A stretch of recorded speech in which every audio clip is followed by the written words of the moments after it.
Da det bare å gå inn og forberede seg. Her det virkelige skjøre sakene står. 3 sleder som lå i skipet. Som gravgods. De helt ufattelig skjøre. Jeg skal vise deg noe. Inni her så det et fragment av Osebergskipet. Det en sånn åringsprøve som er brukt for å datere skipet. Og her liksom trecellene gjenkjennelige som tre. Og det ganske sånn. Det god holdfasthet i det. Men hvis du ser på sledene.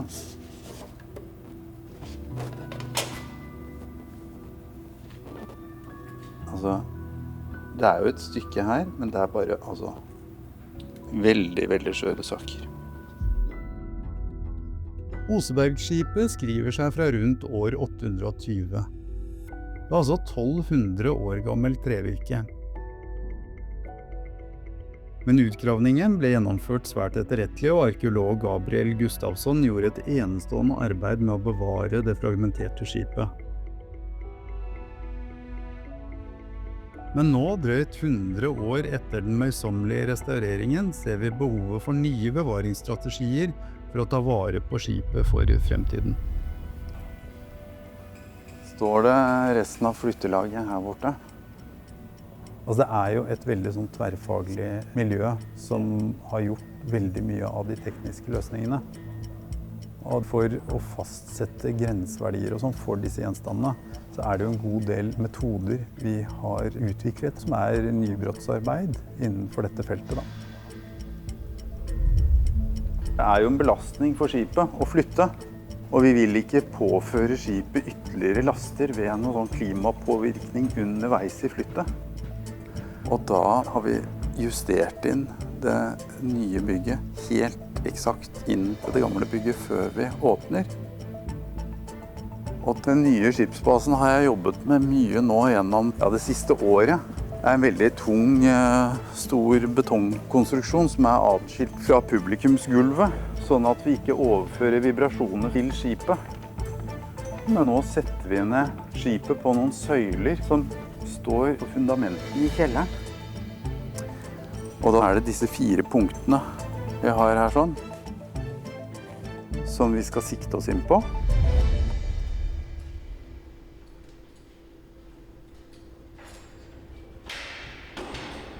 Det et stort ansvar, fordi at det her kan ikke gå galt.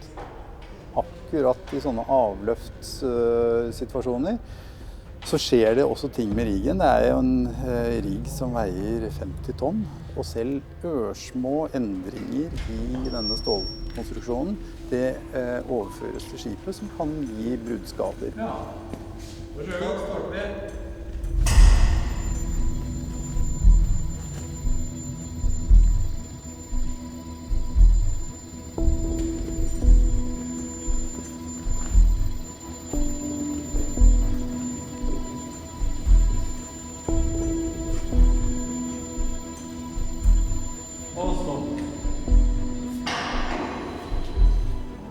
Vi har jo tatt høyde for at det kan skje ting underveis, og det jo en kalkulert risiko som museet tar ved å flytte skipene. Men allikevel så gjør vi jo dette for å bedre bevaringsforholdene for skipet.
Vi kan tillate avvik som mye høyere enn dette her, og vi ligger veldig godt an.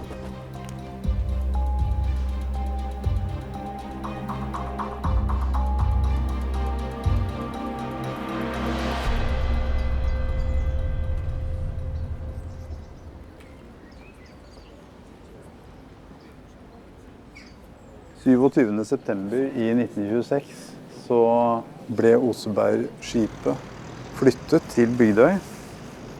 Og en som var veldig involvert i dette, ledet flyttet fra utgravning og frem til det kom hit. Det er Fredrik Johannessen.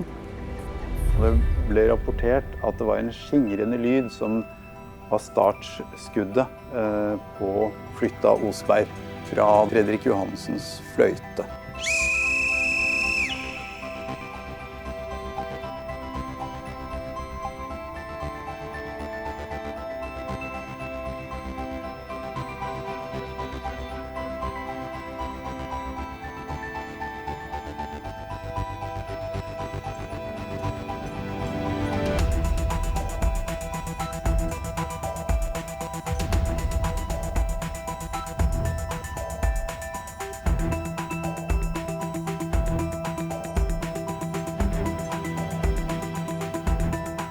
Nå ser vi skipet her inne i den nye delen av museet.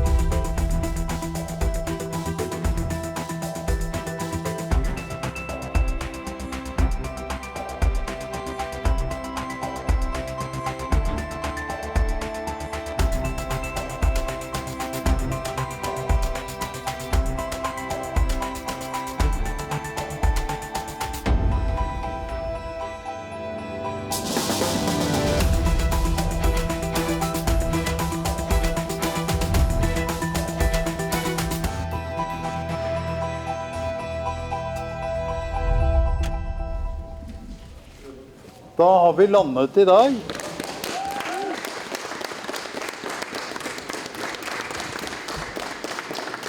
Det er jo noe som slo meg veldig da vi begynte å flytte skipet.